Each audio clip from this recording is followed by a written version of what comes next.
மந்திரம் போல் வேண்டுமடா சொல்லின்பம் என்றான் பாரதி. அதற்கேற்ப ஒவ்வொரு சொல்லையும் மந்திர சொல்லாக மாற்றும் ரகசியம் அறிந்தவர் நம் தமிழருவி. நம் சிந்தனையை செழுமைப்படுத்துவதே அவருடைய உரைகளின் ஒற்றை நோக்கம். வாழ்வை வளப்படுத்துவதற்காக அவர் வழங்கும் உரைகளில் வெற்றுச்சொல் ஒன்றை கூட நம்மால் காண முடியாது. உங்கள் நலனுக்காக அவர் உரைகளை கேட்க வேண்டும் என்பதே தமிழருவி சிந்தனை களஞ்சியத்தின் உயர் நோக்கமாகும். உயர் ஒழுக்கமும் நேரிய பண்பாடும் நற்சிந்தனையும் உள்ளவர்கள் ஒரே குடும்பமாக உருவெடுப்பதை விட உலகில் உன்னதம் எதுவாக இருக்க முடியும்? இந்த உரையை கேட்பதற்கு முன்பு முதன் முறையாக நமது தமிழருவி சிந்தனை களஞ்சியம் சேனலை காண்பவர்கள் இந்த சேனலை சப்ஸ்கிரைப் செய்யுங்கள். மறக்காமல் அருகிலுள்ள பெல் பட்டனை அழுத்துங்கள். அப்பொழுதுதான் இந்த சேனலின் அனைத்து காணொளிகளும் உடனுக்குடன் உங்கள் பார்வைக்கு வரும். நன்றி.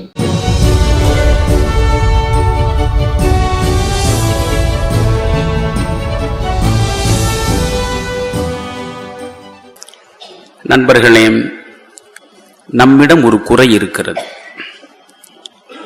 கற்க கசடர கற்பவை கற்றபின் நிற்க அதற்கு தக என்று வள்ளுவம் பேசுகிறது.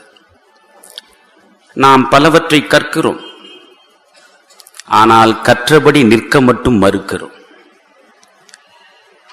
கற்றபடி நிற்பதற்கு மறுக்கிறோம் என்றால் கற்பதனுடைய பயனே இல்லை. எதற்காக கற்கிறோமோ, எந்த நெறி சார்ந்து நடக்க வேண்டும் என்பதற்காக நம்முடைய முன்னோர்கள் நமக்கு ஒரு தனிப்பெரும் பாதையை அமைத்து கொடுத்து விட்டு போயிருக்கிறார்களோ, அந்த பாதையிலிருந்து வழுவி நடப்பதற்கென்றே துணிந்து விட்ட பிறகு நம் முன்னோர்கள் வழங்கி இருக்கக்கூடிய கருத்துக்களினால் என்ன பயன்? எனவே ஒரு ராமாயணம் 2000 ஆண்டுகளாக திரும்ப திரும்ப பேசப்படுகிறது. மகாபாரதம் 2000 ஆண்டுகளாக திரும்ப திரும்ப பேசப்படுகிறது. ஒரு மனிதனின் 2 விழிகளைப் போல இந்திய மண்ணின் கலாச்சாரத்தின் 2 விழிகளாக இருப்பவை இந்த 2 இதிகாசங்கள். ராமாயணமும் மகாபாரதமும் காகித பேரேடுகள் இல்லை. அவை காலத்தால் அழியாத பாதுகாப்பு பெட்டகங்கள். 2000 ஆண்டுகளாக திரும்ப திரும்ப ராமாயணம் கேட்கிறோமே, ஒவ்வொரு முறையும் ராமாயணம் கேட்கிற பொழுது புதிதாக கற்பனை செய்து ஒரு புதிய ராமனையா உங்களுக்கு சொல்கிறார்கள். மகாபாரதத்தில் ஒரு புதிய தர்மனையா உங்களுக்கு காட்டுகிறார்கள். அதே ராமன் தான் 2000 ஆண்டுகளாக பேசப்படுகிறான். அதே தர்மன் தான் 2000 ஆண்டுகளாக பேசப்படுகிறான். நாம் அனைவரும் அறிந்த கதைதான் அது. எல்லாரும் அறிந்திருக்கக்கூடிய அந்த கதை திரும்ப திரும்ப சொல்லப்படுகிறது. நாமும் காது கொடுத்து திரும்ப திரும்ப கேட்டுக்கொண்டிருக்கிறோம். நோக்கம் என்ன?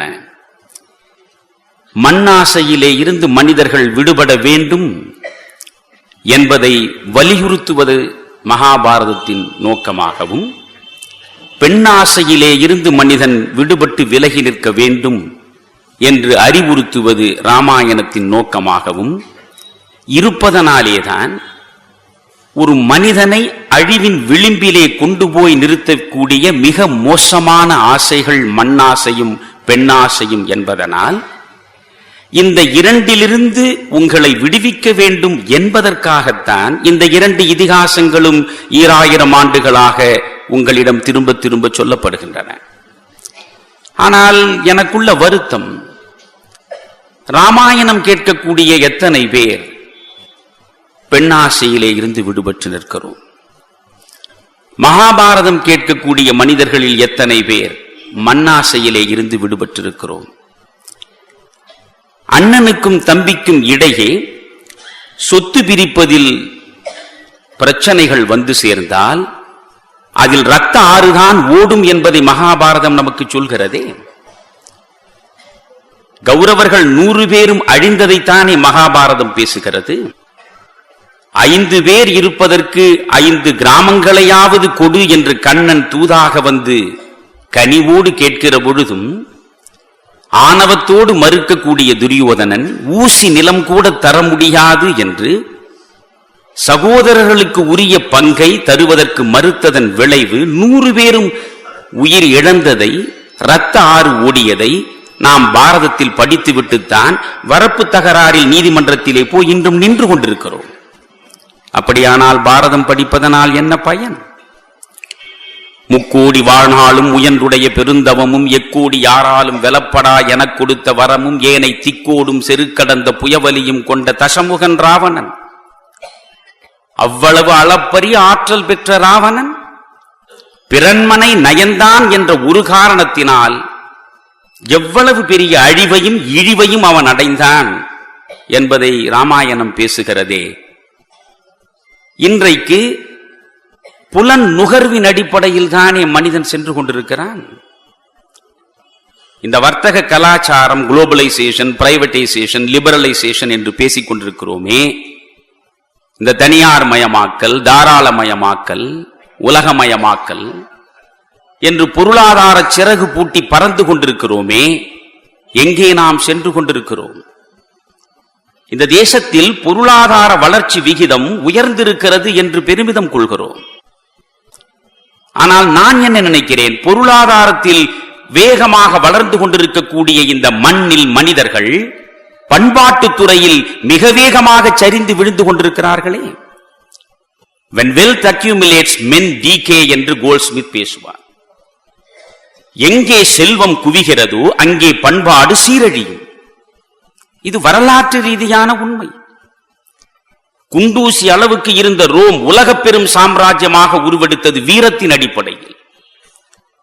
வீரம் செறிந்த வீரர்களால் குண்டூசி அளவுக்கு இருந்த ரோம் உலகத்தின் பெரும் சாம்ராஜ்யமாக உருவெடுத்தது.